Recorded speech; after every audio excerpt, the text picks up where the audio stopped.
It's so nice to see you all. Welcome to the State of the Fossil-Free Internet public briefing. We're all super excited to spend the next hour with you. And yeah, so nice to see you all. Welcome also in the chat. Hannah, could you share the slides, please? Thank you. While Hannah is sharing the slides, I'm going to introduce myself. So my name is Katrin. I am Senior Program Manager at the Green Web Foundation, and I'm calling in from Berlin. I've already seen that some other people have introduced themselves in the chat as well. Please feel free to do so and let us know your name, where you're calling in from, and your role. So let's get started. First of all, why are we here today? So at Green Web Foundation, we're on a mission towards a fossil-free internet by 2030. And we're doing that work since quite some time, but actually we realized that it's quite tricky to define what is fossil-free internet and also how can we track it, how can we get there. So we decided to research and write this annual report on the state of the fossil-free internet and really wanted to understand how we can track the progress towards it. We had the launch some weeks ago, and today we have the public briefing about the report, and we want to give you some insights about the most important findings and also see if there are any ideas or wishes on what to do next. So in the next hour, we are going to first hear from Michelle, the Director of Strategy, and Hannah, our Director of Operations, about why we need a fossil-free internet and also what the current state is. And then in the second part, we're going to hear from Solana Larsen, who was the lead editor of this report, and Chris Adams, who is our Director of Tech and Policy, about the progress of the report and also some learnings and what's happened since then. And there will also be time for a Q&A and some questions in the chat. So please feel free to ask any question at any point. What are the goals for us? So first of all, we want to give you an overview of the report's content. And we also want to get to know the response that we at Green Web Foundation have to this kind of problems that we identified. So what we can actually do about it and what we are already doing. And also we want to provide you as a community and as people who have been really engaged in the report over the last few weeks, also some space to ask questions. And we're going to launch another report next year. So we also want to maybe gather some ideas on what's next for the report.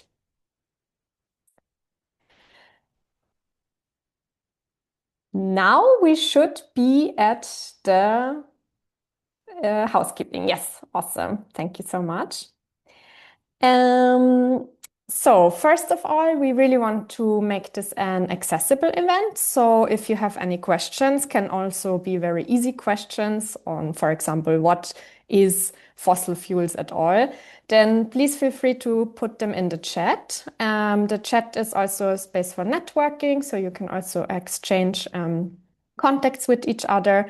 And yeah, I know that, for example, Chris will probably also answer some questions in the chat while he's not talking. So if you have some quick questions, that's the place to look at.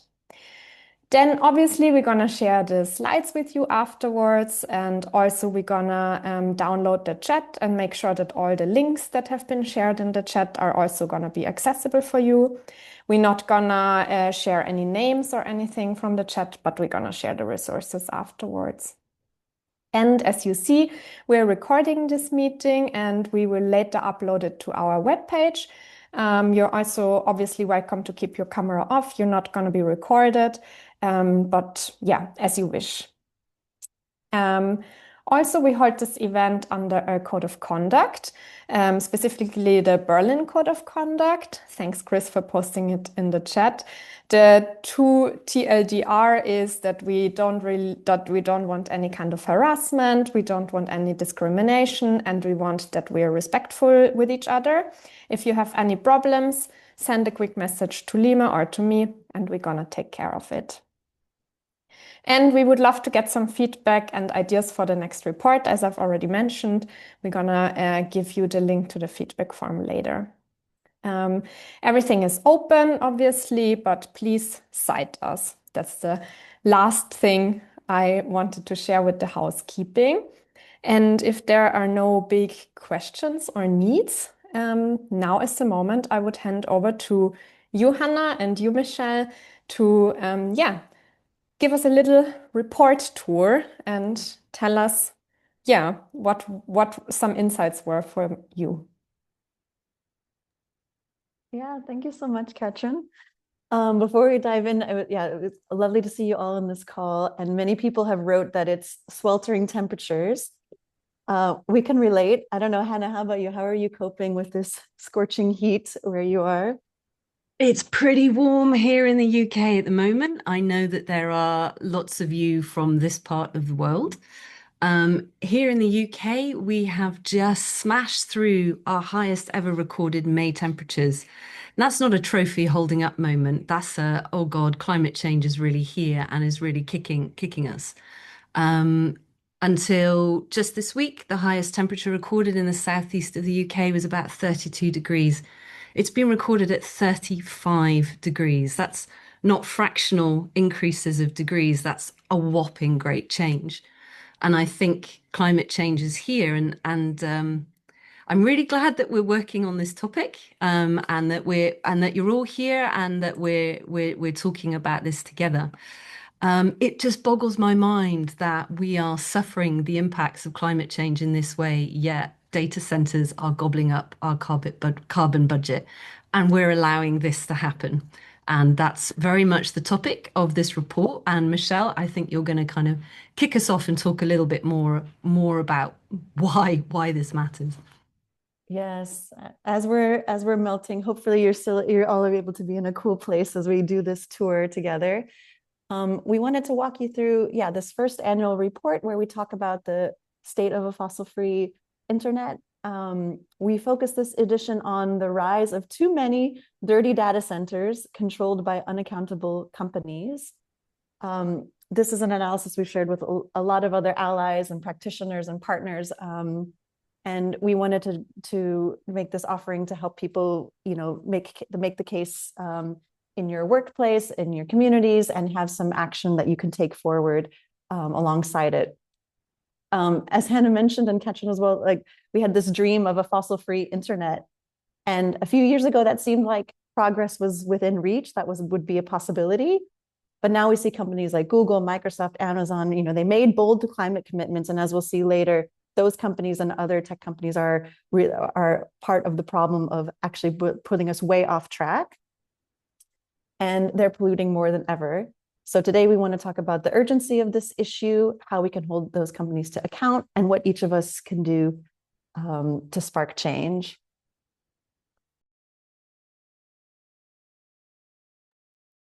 All right, so over to me. I'm going to talk us through one of the first parts of the report where we talk about data centers and their runaway energy demands.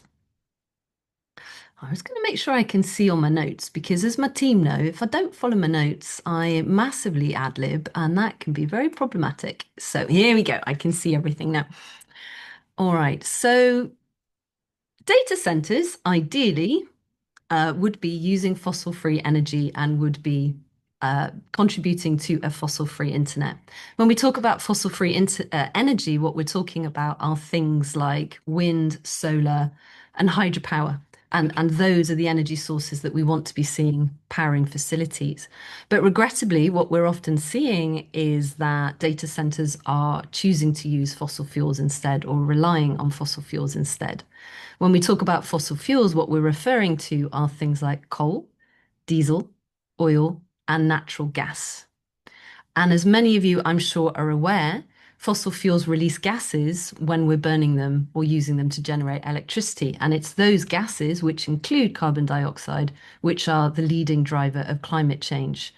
And climate change creates huge, huge harms to human health, as many of us are feeling from heat waves at the moment.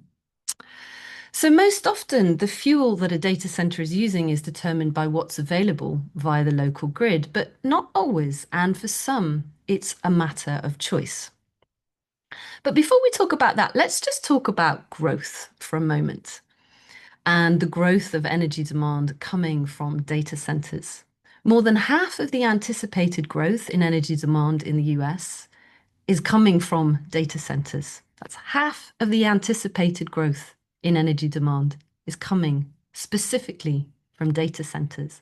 And in Europe too, we're seeing growth. We're seeing a rise in growth, which could mean that data centers are using 5% of all of Europe's energy by 2030.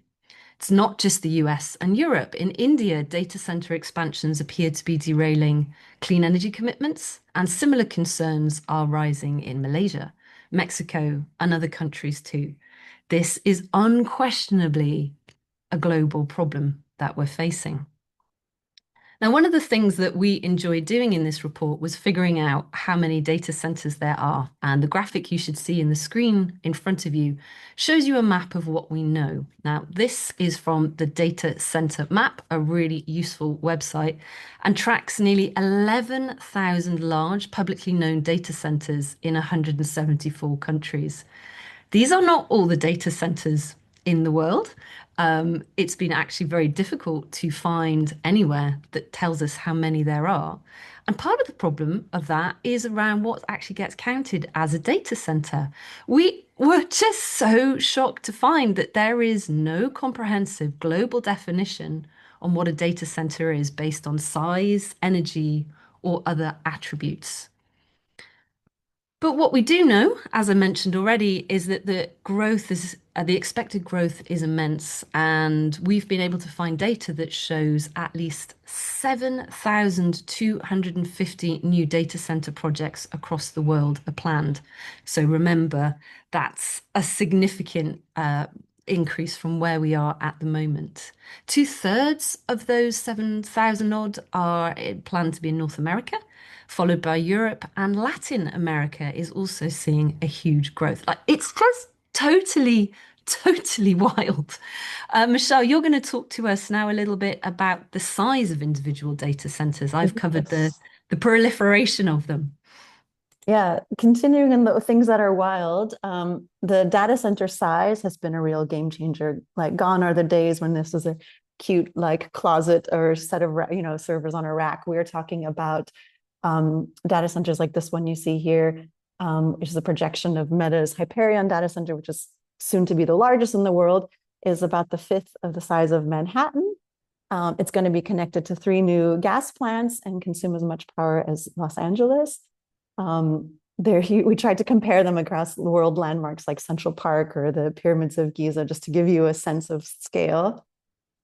And just so folks are maybe coming to this topic a bit new, the current wave of generative AI products like ChatGPT and Claude are using much more computing power and therefore electricity than software that's come before. And so those AI products are using the data centers of the really big operators, Amazon, Microsoft, and Google, while also investing in the building of their own data centers.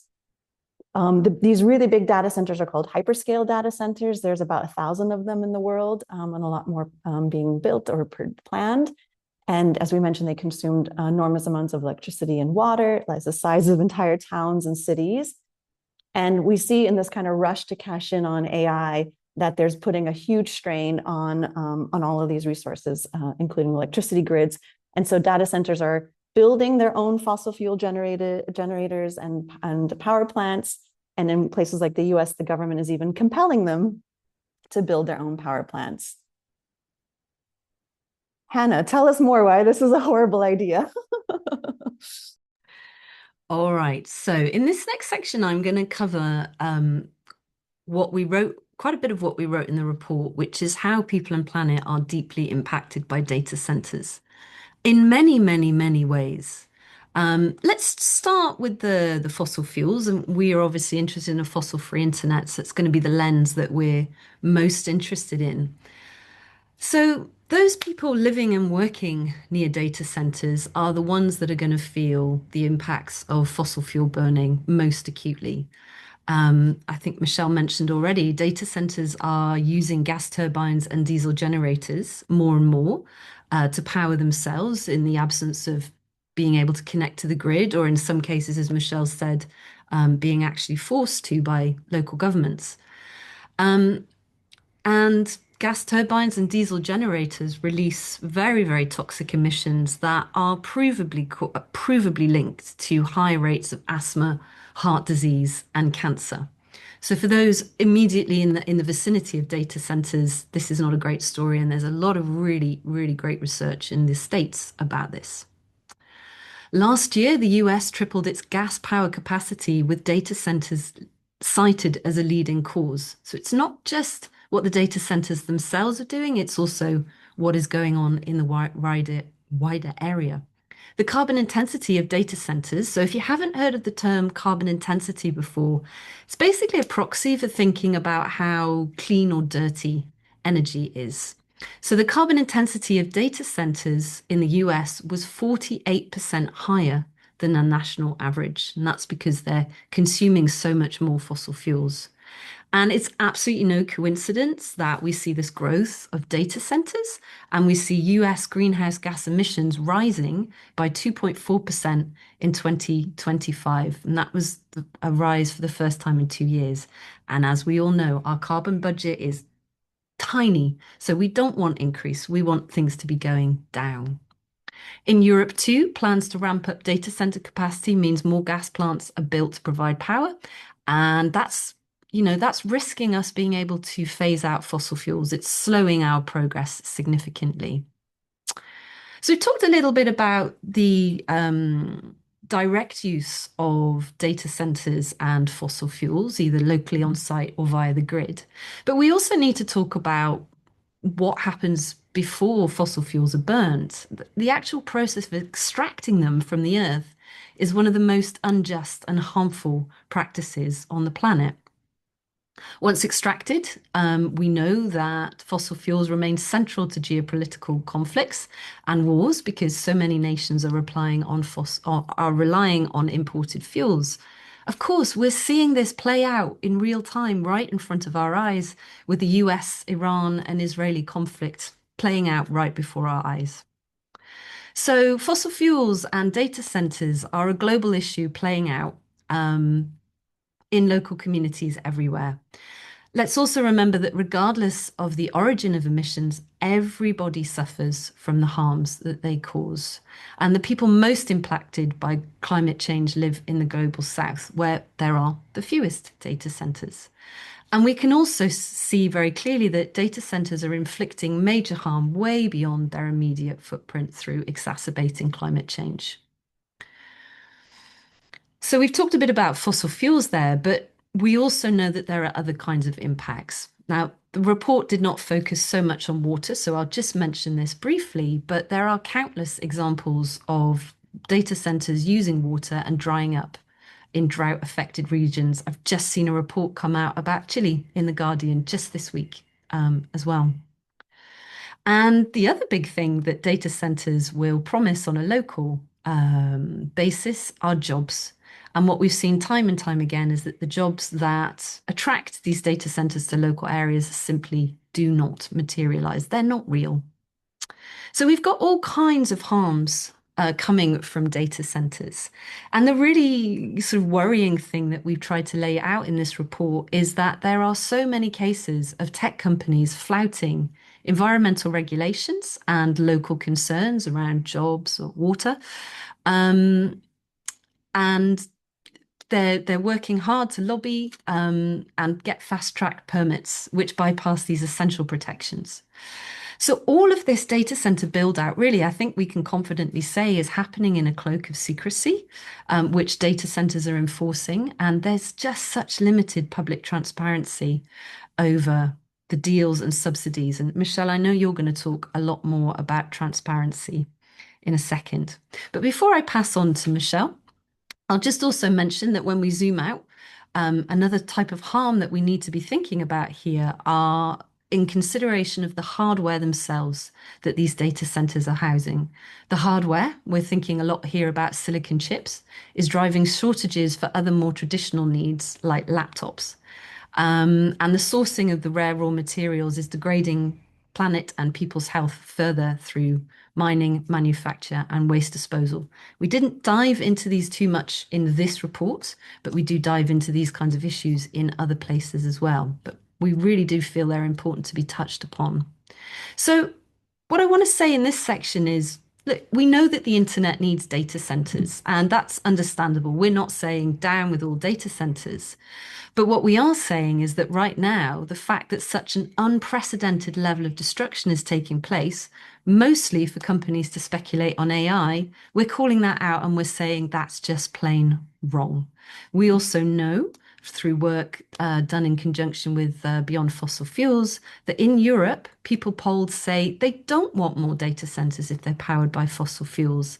And in the US, the more people learn about data centers, the more negatively they perceive them because they know these impacts are coming at them in different ways. So, Michelle, I'm going to pass on over to you to talk to us about tech companies eating the planet.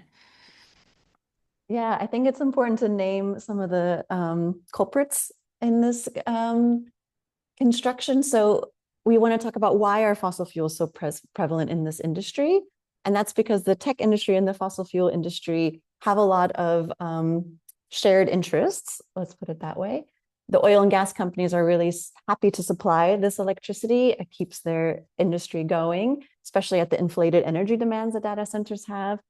And the tech companies are benefiting from these lucrative contracts, especially to automate and accelerate oil extraction with AI. Those are very lucrative contracts for them. So both fossil fuel companies and tech companies are making huge profit off of public resources and are among the most highly valued companies in the world. As Hannes mentioned, we actually don't need the internet. We don't need fossil fuels, though, for the internet to function. There are a lot of examples that show this would be possible to do in other ways, and even on a large scale. This infrastructure could run on green energy. And already we're seeing over 40% of the world's total energy coming from renewable sources.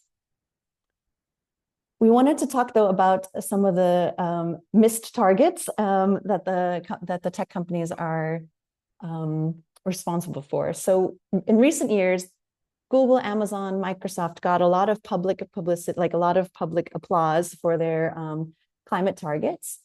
But in reality, their emissions are rising. These companies control like 2/3 of the internet cloud services. And because of the concentration of power among just this handful of companies, the actions of these companies make a huge difference.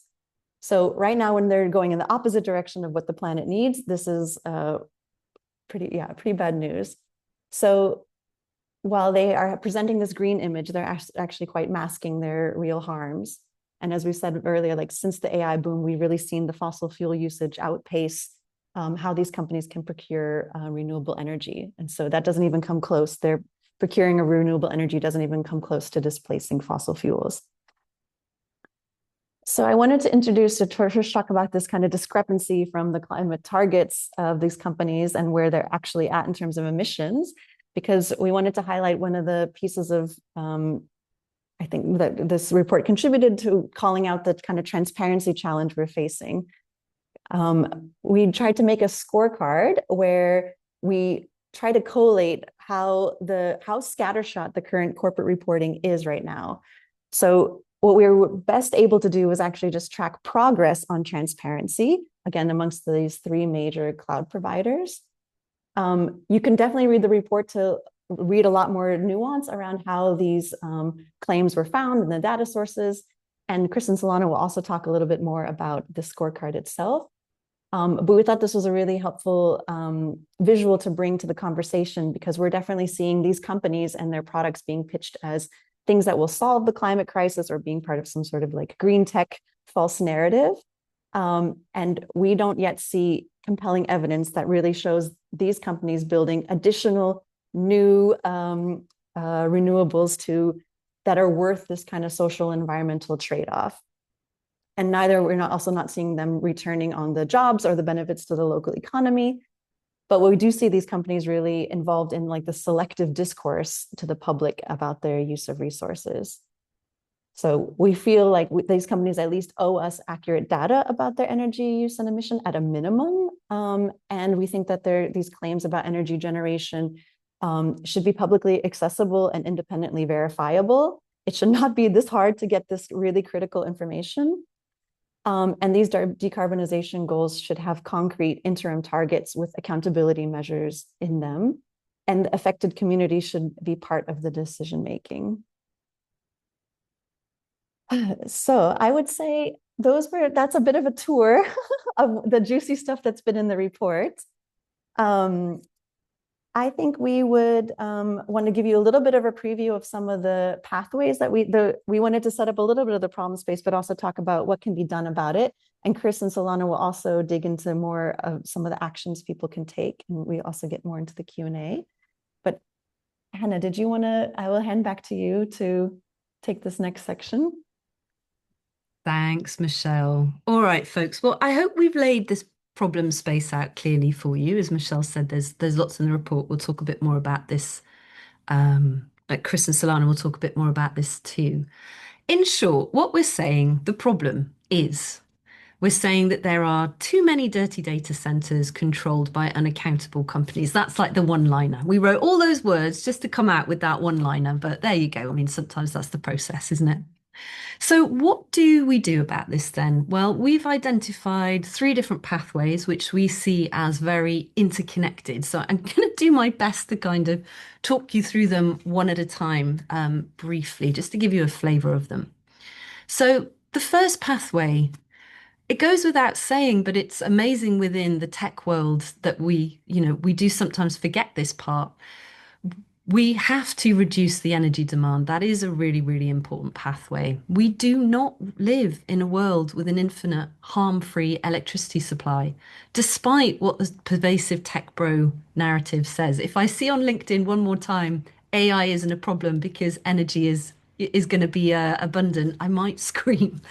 That's not the case. We are headed in the direction of plentiful renewables, but we're not yet there. We're not there yet. And even when we do get there, we probably are going to have some limitations to be thinking about. So cutting down on electricity use to stay within planetary boundaries is crucial because above all, this isn't just about efficiency, which many in the digital sustainability field will be very comfortable with the concept of efficiency. We also need to be thinking about this concept of sufficiency. So we need to be working as a society to contemplate our digital needs and those demands on finite resources. What do we want data centers for? And how should our need for data centers be weighed in relation to other needs? We think people should have a voice in what gets prioritized. Should we be choosing between data centers, healthcare, or housing? So I think reducing the energy demand requires us to do a lot of thinking in that space. Number 2, greening the energy. Again, sorry, very hard to disentangle these two, but this pathway is very much about thinking about making conscious choices about how we power data centers and how we decrease global dependency on the most polluting companies, as well as how to develop software and websites sustainably.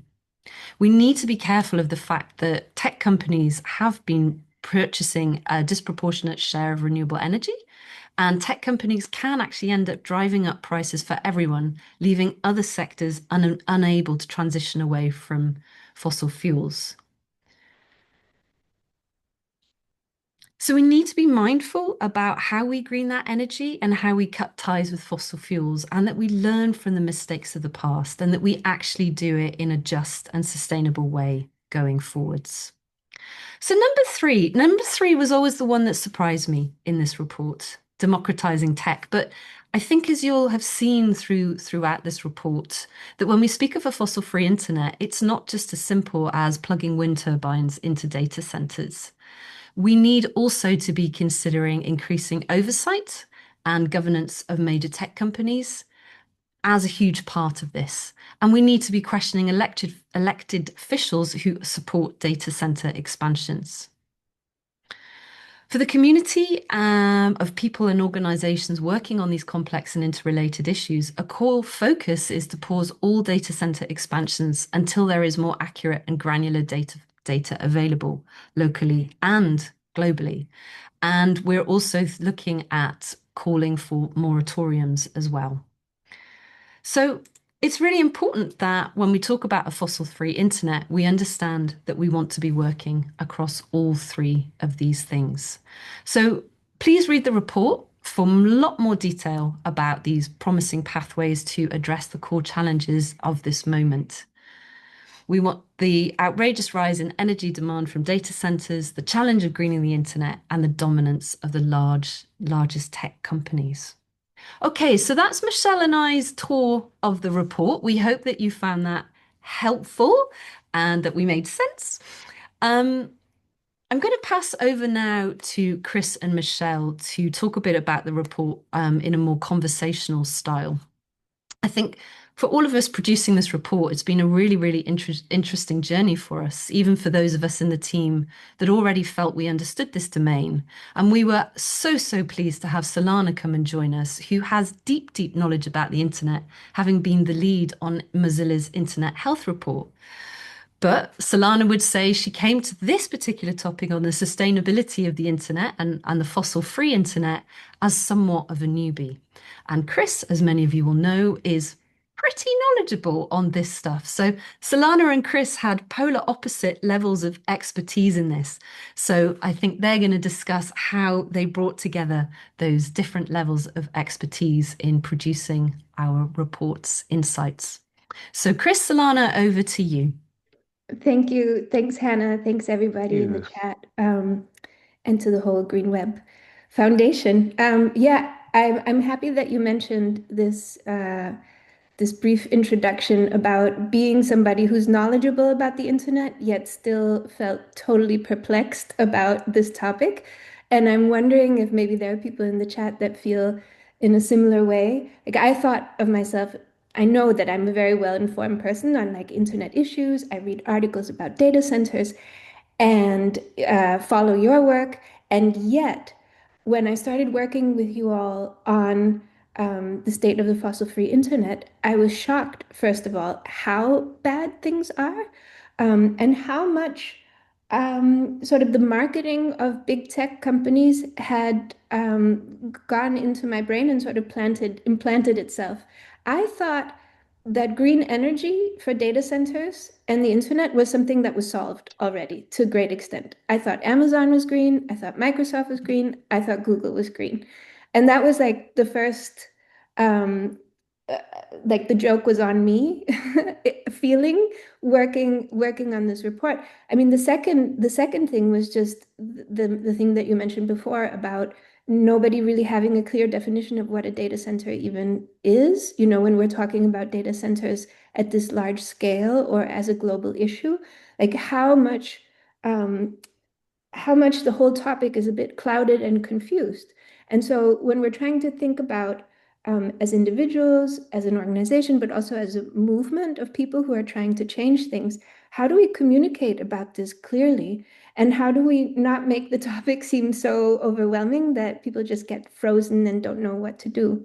And so, Chris, inviting you to converse with me, I think what I thought would be fun to ask you is like, what are the type of questions that you get all the time, or like the things that are difficult to explain, since you've been working on this issue for much longer? So I actually think that you hit the nail on the head with the first two, to be honest. So this whole idea of green energy, and we've had like loads of discussions into talking about, okay, what is green energy? What is like a location-based figure versus a market-based figure? Because you then need to account for the fact that, yes, someone needs to have an incentive and recognized for buying green energy. All this stuff is really hard to get your head around. And you're right, if it's not your day job to understand this stuff, it is actually almost impenetrable. And when I first came to this kind of sector, I suppose, when I was like working full time on this in 2019, I got speaking to people at the energy sector, and I was like, well, is this not incredibly complicated? Like, do you have to just have to do an MSc in this field before you can actually talk about it? And the people were basically saying, yeah.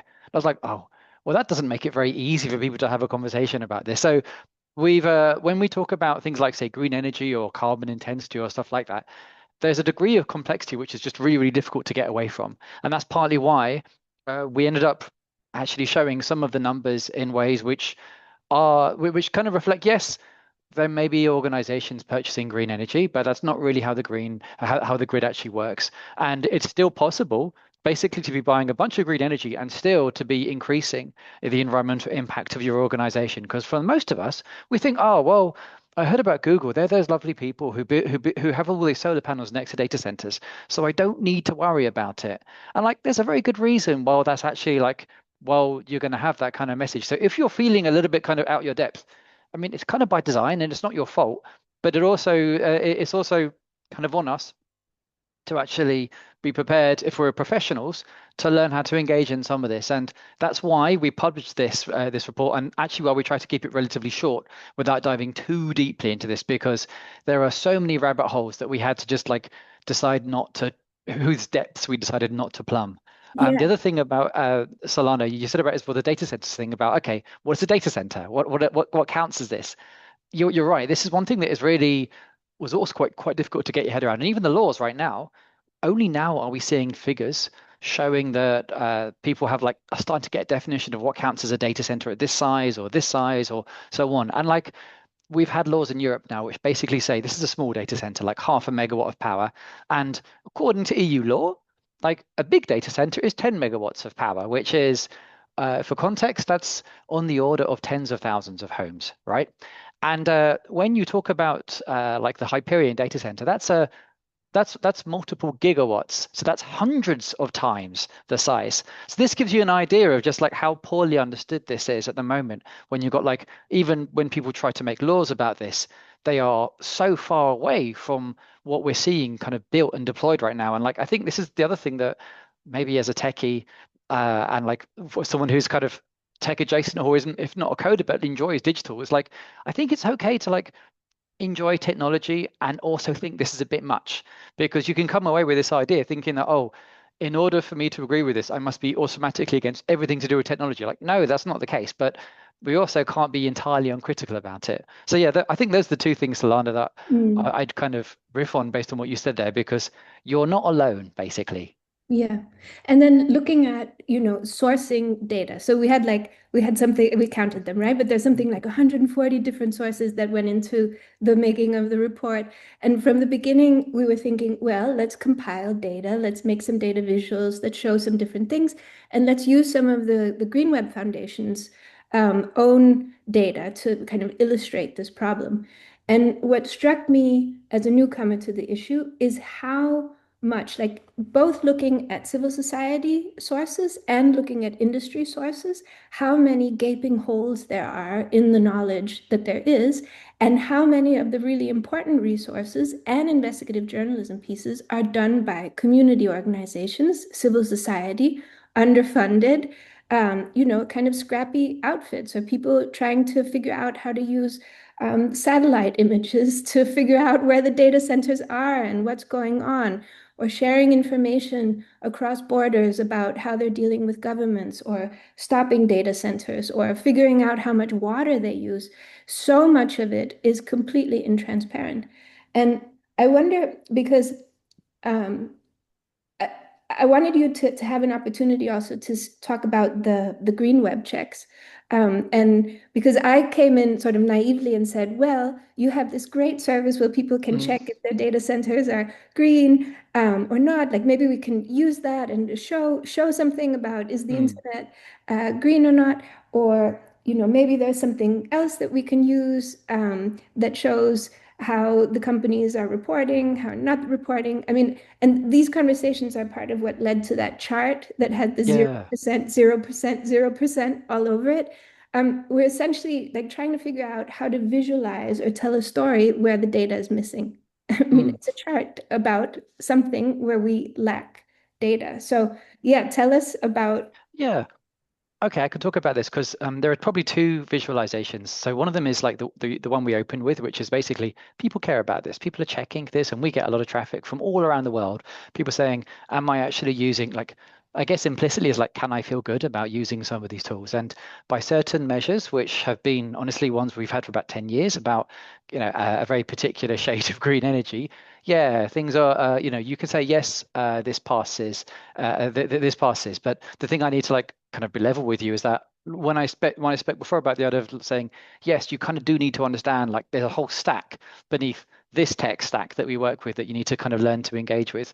That's some of the stuff that you end up having to look for. And now that we actually are seeing cases where you have like regulations and new ways of looking at this kind of start to track this, you're seeing massive amounts of pushback. And like the reason we chose the table that we did was because it was actually a table that was put together by an industry body called the Green Software Foundation that was explicitly set up by the former VP of sustainability at Amazon, who basically said, we've got this data. There is no way for anyone who is a customer to make meaningful comparisons across these three projects. Now, as a non-profit who was involved in setting up the Green Software Foundation, along with like other huge companies, we were like, yeah, well, this seems like a useful open data kind of project to actually have data for, so we can have a data informed discussion about this. So all the data points in that table are ones which exist, whether it exists an industry data point or there's a law that has said you should be publishing this information. So we figured like that seems like a reasonable place to be starting, and that was kind of what we looked into. And the reason the reason we spoke about this being public is because you need to have this in the public domain to have like in order to inform public policy and things like that. Because if you're a large company, you can basically go to maybe one company and get some of this information under NDA, but that might help you for your reporting, but that doesn't actually help us have a public discussion, or doesn't help us end up with like the kind of laws that are necessary in order for us to kind of be steering, to move in anything like the scale of ambition that's necessary with the climate crisis that's around us. So this is partly why we've been referring to some of this. And the other reason is that simply like because of the concentration we've had over the last like 10 to 15 years, you can cover like a significant chunk, like more than half of the cloud market with just 3 companies right now. So what you're looking at there is essentially the data sets for half of the cloud market. That's not quite the same as AI, but it's pretty close. And this was like the data we had that we were using for this. And if just one last question, like because I love this of how you think about what we should be doing and what transparency can actually lead to. Like, what is your vision actually for this machine readable data where all the companies are saying how much energy they use? Like, how do you picture it working and being accessible to everybody? And how would that make a difference? So you kind of have 2 dueling forces right now. So you've got a bunch of people who are dedicated specialists who've basically been trying to figure out the questions that you should be asking to tell if an organization is like a company is actually being as ambitious on climate as their sustainability reports kind of imply. And so that's like one set, but you've also got another group where another direction where you've basically seen even just in sustainability reports over the last like 5 years, just like it's something as simple as the number of tables in the reports has been falling off a cliff in favor of just narrative information, right? And like that gives you, I mean, it's a very kind of like imprecise idea, but it does give this idea that there's a very much a kind of shaping of like comms. So it's very hard to have a data informed discussion about this. So the reason we've been calling for machine readable stuff is because if you have something that's machine readable, that's actually like following specific standards and agreed ways to talk about a specific topic, then you can actually do useful things on top of that. You can possibly use that as a basis for a legal action, or you can use that as a basis for maybe commercial decisions, like if you're writing contracts. And I've noticed that we've got one person from the Chancery Lane project. If you see Felix Cohen here, you should speak to him because he is the person who is they've been basically figuring out how to put this kind of language into contracts, for example. And you need to know, like, you need certain data points that you could be asking for if you're going to have stuff like that, right? And then finally, if you're like a kind of like just a nerd and you want to build stuff, then having the data around this at least allows you to do something to say, well, maybe you're using Claude and you say, maybe I don't want to be running all of my AI in a sacrifice zone in Louisiana, for example, right? Maybe there's ways you want to kind of avoid that, for example. That's definitely not the solution in the long term, but you do need to have information out there in order to actually make any kind of technical intervention. And there are lots of us who do want to build some tooling to at least set more sensible defaults, or at least express some of this in various ways. So that's kind of some of the stuff we're actually kind of been referring to, I suppose. And like, just to kind of bring it back to some other examples here, I mentioned like Louisiana and the Colossus One data center, which was set up by Elon Musk, has a bunch of illegal gas turbines running, and where Anthropic basically said, we're now going to be running a chunk of our infrastructure out of this data center. There is no way for you to basically say, look, I don't want to be, first of all, there's no data in the public domain at all from Anthropic. So we don't really know what it's very hard to kind of have any kind of data informed decision if there's no data there for a starting point. But also, if there's things which don't seem aligned with your organization or possibly your own targets for like 2030, for example, then you kind of need some stuff like that, right? So that's some of it. The other thing we've also found, and the reason why transparency is helpful, is because when we have transparency, we get to have more useful conversations. So a really good example is the UK, right? We had this projection forward, like plan saying, oh, we're going to have a bunch of AI data centers, but it's only going to be this big. And I think the estimate was something like 142,000 tons of emissions being kind of caused over the next 5 years. And then when the actual data was in the public domain, you had people actually start challenging this and say, hang on, that's a bit much. And then literally a couple of weeks later, you had the same group publishing something saying, oh, no, it wasn't 142,000 tons of carbon emissions. It was actually 123 million, right? So that's like, I mean, this is like a 1,000-fold increase for this. And this is what I mean by we need to have data in order so we can have these kind of discussions. Because yes, there's going to be a bunch of stuff that we do as technologists, but there's also stuff we need to be doing as like citizens to actually bring about some of these changes. And that we do need to have some degree of accountability. And like all this stuff, it's for society, not necessarily just for the economy. I'll stop now because I think there's a couple of them. There may be some other questions that we have for this because we've got a bit of time, and we'd like to hear from some people inside who've joined up here as well, actually. Yes, there was one question that like came up from different people, which was around this question, what can an individual do to tackle these issues, or also what can I locally do to organize? I was wondering maybe if you, Michelle, had some thoughts on that, or also you, Chris. Don't want to put you on the spot, but I think you've been doing quite a lot of work in that space, Michelle. Yeah, thank you. And I think maybe, was it Florian from Cluj in Romania, maybe asking that? I think it's a beautiful idea to start where you are, with the acknowledgement that these are systemic issues that we don't have to take the burden of all of these systems on our own shoulders. So I think a lot of the things we would recommend are about finding community and building a collective power in different ways. Could be, I don't know your context or background, but if you are working as like a technologist, maybe you can work and find other technologists who care about this issue in your organization or in your region and share notes about alternatives. I think there's also ways to support this work in terms of local politics. I think Hannah and Chris were also alluding to that. We hear Romania is one of the places where data center boom is happening or planned to be happening. So this could be a place where maybe engaging in these topics in terms of local, citizen conversations. And we also know that that can be really exciting to think about what sort of alternatives you want to see. So it's one thing to say, no, we don't want these big dirty data centers run by these, dominant tech companies, but maybe your interest isn't about cultivating like something that speaks to your local context or serves your local community. And it just uses a different framing. We don't have to have things working at such an extractive global scale to have meaningful technology. So there might be some places to start. I mean, the other thing I can also share is that when I first got involved in like kind of technology and climate tech, and I've been working honestly about 15, 20 years now in a string of like wacky climate themed startups, right?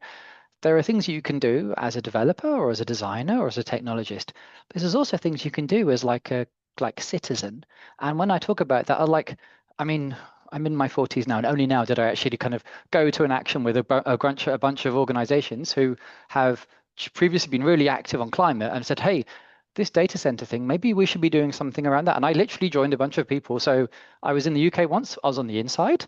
We're at this government digital sustainability like alliance panel talking about this. Then the following day, I was outside holding a banner with people, right? Like you can just like go outside and find other people to do stuff with. And like, I'll see if I can find the link for the photo because it's, I mean, I'm not smiling, but you get the idea, right? I think there are things that you can do that actually really help that give you realize that there are all these other muscles that you have to like project some of your will into the world rather than just like writing codes or reaching for that, even though it can feel a little bit kind of easier.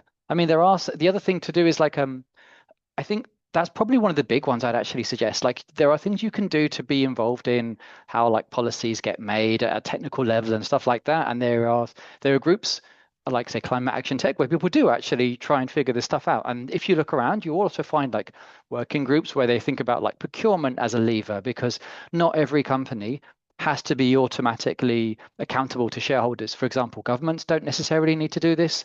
Some institutions have a bit more leeway. So there's stuff like that that you can do depending on your position. But I really think a chunk of it is actually just looking at how things work locally. And like if you're in the UK, there's groups like My Society who've been doing a really good, like some fascinating information, some fascinating work to see how people's climate plans relate to this. And they've also the people who've been creating the platforms to make it possible to see when you have organizations basically lobbying to get gas in the UK, for example. We only found out about that because one random nerd basically did an FOI request to the UK's energy agency and they published something, and then that kicked off a whole UK parliamentary inquiry. So there are things that you can do which involve around like the local level, the kind of nerd national level, and if you are technical, there are things you can do at a technical level as well, actually. Awesome, Chris. You managed to reply to the second question that I didn't even ask you as well. Thank you. And also thanks to Hannah and Michelle for like kind of replying to the questions while they come in. One thing I noticed we hadn't talked about, I might hand over to you, Solana, was just in general how bad Gen AI is and like how like what was your finding in that point? Well, yeah, I think that was another one of the surprise moments for me is that we're talking about expansion, we're talking about size of data centers, how much it coincides in the timeline and in the business plans with the expansion of generative AI for all of these companies. It's so directly linked and caused by AI. So when we're thinking about how to make a difference or reduce impact, a really important place to look is in use of AI in companies, in daily life. What types of technologies are we building? What types are we using? What are we advocating for? So there's this like reduce energy that we talked about as one of the main pathways, but a key way to do that is definitely to reduce the use of AI or to use AI more frugally when it's not necessary. So there's one thing I might be able to like riff on there that may be helpful, right? So you can get this idea that that you shouldn't use any technology here and you should be automatic against anything to do with like new things like AI or anything like that. Like I think that we can definitely say there are things where there are really excessive uses, right? But if you look at the data and like I think we've got a report. Here we are. There is like even in the conversation around AI, there are thoughtful uses of this which can be useful for climate, and there are uses which are definitely not that useful, like building like remote girlfriends for anime girlfriends is not a climate solution, and it won't ever be a climate solution, right? But that doesn't mean that there aren't things that you can apply it for. But when these two things get conflated together, we end up having a really we're really low quality public discourse, basically. And this is why we've been supporting folks which are outside of just technology to do stuff like this. The link we shared about the report from Ketan Yoshi does basically show this. It runs through a bunch of the discourse you see right now where people are talking about, okay, well, we need to have AI because without AI, we're not going to have any climate action or anything like that. And like, no, there's a richer discussion to have there, basically. And this does point to the fact that most of the examples you see being as cited as a climate solution are not the ones that you might associate with ChatGPT. And I think this is like it works very well for people who are making money from ChatGPT, for example, or hoping to make money from ChatGPT to be telling that story. But we need to have like a richer public discourse and access to information to be able to kind of separate these two things. So we're not conflating everything into one label, because I don't think it's very helpful for us either, as like it's not useful for policymakers and it's not useful for us if we're trying to figure out, okay, what should we be doing as responsible professionals, for example. All right, everyone. Thank you so much. We're coming to an end. I see one more question from Deepak, but I'm happy to put you in touch also, Deepak, with Chris, and then you can get that last question answered.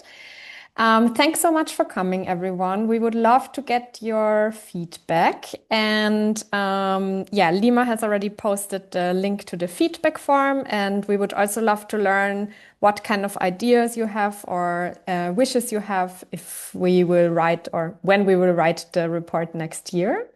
If you want to donate, there's also a link in there to the Open Collective page. And also, if you liked how we talked or what we did, there is also a link to inquire workshops and talks. Thanks, everyone. Thanks to all the team behind also, Nick, who came, Christian, who came, Alice, who came, Lima, thank you for all the support. And yeah, we're super excited to what's coming next. Take care and goodbye.